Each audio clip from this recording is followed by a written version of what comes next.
అందరికీ నమస్కారం అండి. ఈ రోజు మనం అరుణ గారు రచించిన బాంధవ్యాలు అనే ఓ చక్కటి కథను విందాం. ఇక కథలోకి వెళ్దాం. సమయం శనివారం సాయంత్రం 6 గంటలైంది. బ్యాంక్ నుండి ఇంటికి చేరుకున్న మోహన్ కు అత్తగారు బయటకొచ్చి చెప్పులు వేసుకోవడం కనిపించింది. అల్లుడిని చూసి కళ్ళు తుడుచుకుంటూ వెళ్లిపోయింది ఆమె. అత్తగారు ఎందుకు కంటితడి పెడుతూ వెళ్ళిందో అతనికి అర్థం కాలేదు. ప్రశ్నార్థకంగా లోపలికి వెళ్లి వంటగది వైపు చూశాడు. భార్య మాధవి పని చేసుకుంటూ కనిపించింది. అతని వైపు చూసి పనిలో నిమగ్నమైంది కాని ఏమీ మాట్లాడలేదు. పిల్లలిద్దరూ కంప్యూటర్ ముందు కూర్చొని గేమ్స్ ఆడుతూ నవ్వుకుంటున్నారు. అత్తగారు ఎందుకు దుఃఖపడుతోంది? అతను ఆలోచనలో పడ్డాడు. 2 వీధుల అవతల ఉన్న వదినగారి ఇంట్లోనే ఉంటుంది ఆమె. కన్నతల్లి మీద తన భార్యకు చెప్పుకోదగ్గ ప్రేమాభిమానాలేవీ లేవని అతనికి తెలుసు. తనతో ఎంతో సఖ్యంగా ఉంటూ పిల్లల్ని ఎంతో అపురూపంగా చూసుకుంటుంది మాధవి. భర్త తరపు బంధువులొస్తే ఆదరంగా ప్రవర్తిస్తూ గౌరవ మర్యాదలకు లోటు లేకుండా చూసుకుంటుంది. కాని ఆమె తల్లితోనూ సొంత అక్కతోనూ అంటి ముట్టనట్టు వ్యవహరిస్తుంది. ఆలోచిస్తూనే స్నానం చేశాడు.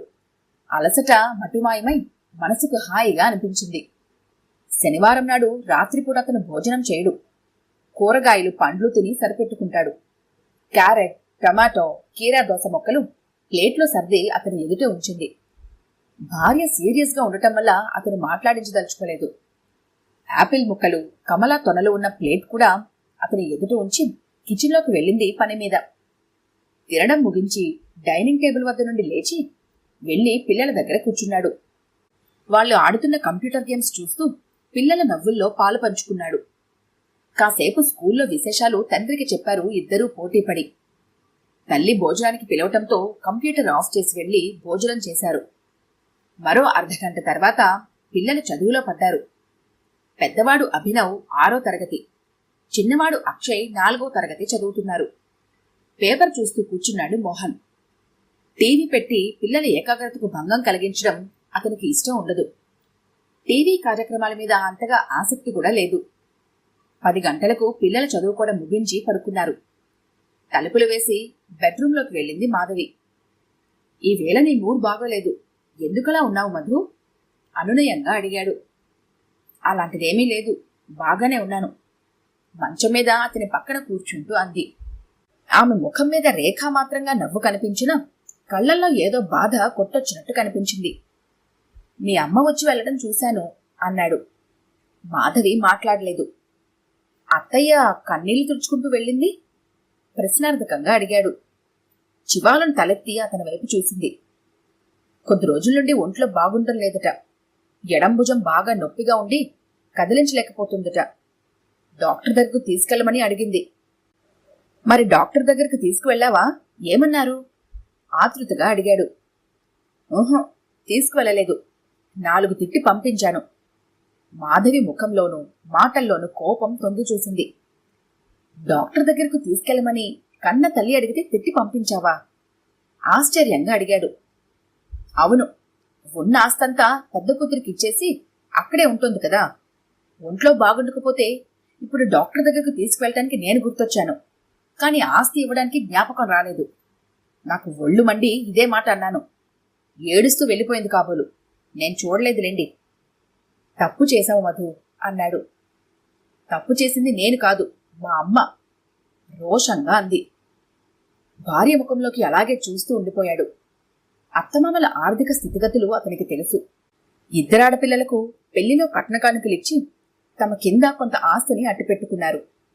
తమ తదనంతరం మిగిలిన ఆస్తి 2 కూతుళ్లకు సమానంగా దక్కుతుందని పెళ్ళయ్యాక మాటల సందర్భంలో మామగారు అతనితో చెప్పినా మోహన్ ఆ విషయానికి పెద్దగా ప్రాధాన్యం ఇవ్వలేదు. మాధవి మోహన్ల పెళ్లైన 4 ఏళ్లకే ఆమె తండ్రి అనారోగ్యంతో మరణించాడు.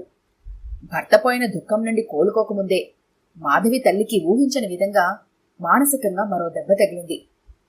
వ్యాపారంలో పెద్దల్లుడు నష్టపోయి అప్పుల పాలవ్వడంతో కూతురు పడుతున్న బాధను చూసి ఆమె తట్టుకోలేకపోయింది.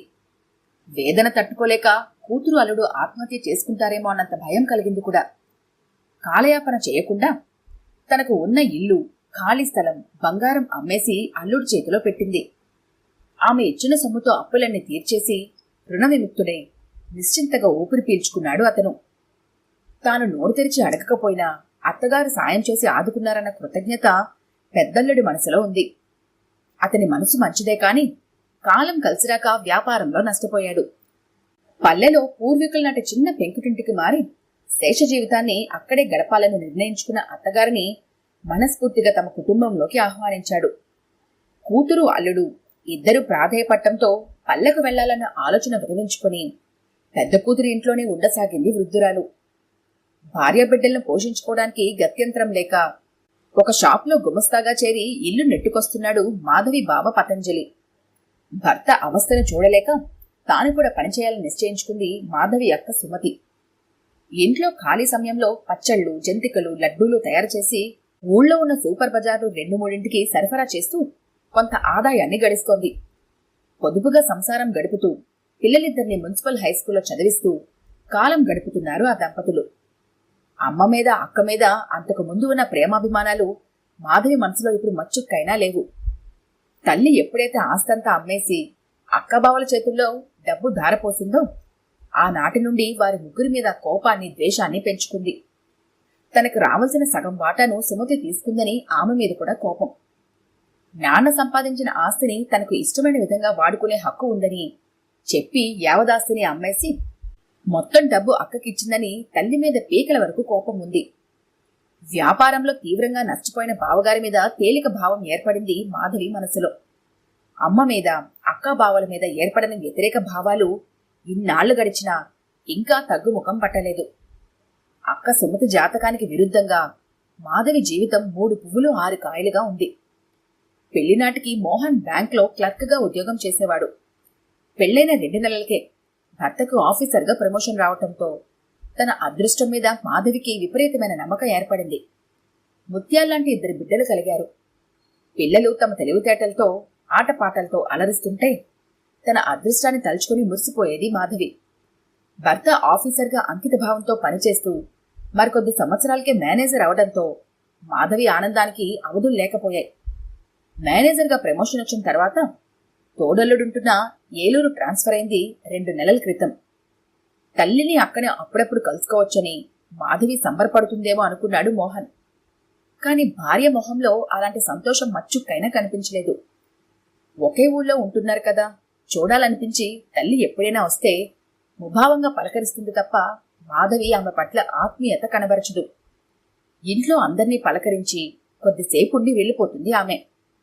వృద్ధురాలి పట్ల మాధవి ప్రేమాభిమానాలు కనబరచకపోవటం మోహన్ గ్రహించినా ఏమీ అనకుండా ఇన్నాళ్లు ఊరుకుండిపోయాడు. ఆలోచనల నుండి బయటపడ్డాడు మోహన్. కన్నతల్లితో అలా మాట్లాడటం తప్పు మధు, అనునయంగా అన్నాడు. కన్నబిడ్డకు మా అమ్మ చేసిన ద్రోహం ముందు నేను కసిరికొట్టి మాట్లాడటం పెద్ద తప్పేమీ కాదు. తనను తాను సమర్థించుకుంది.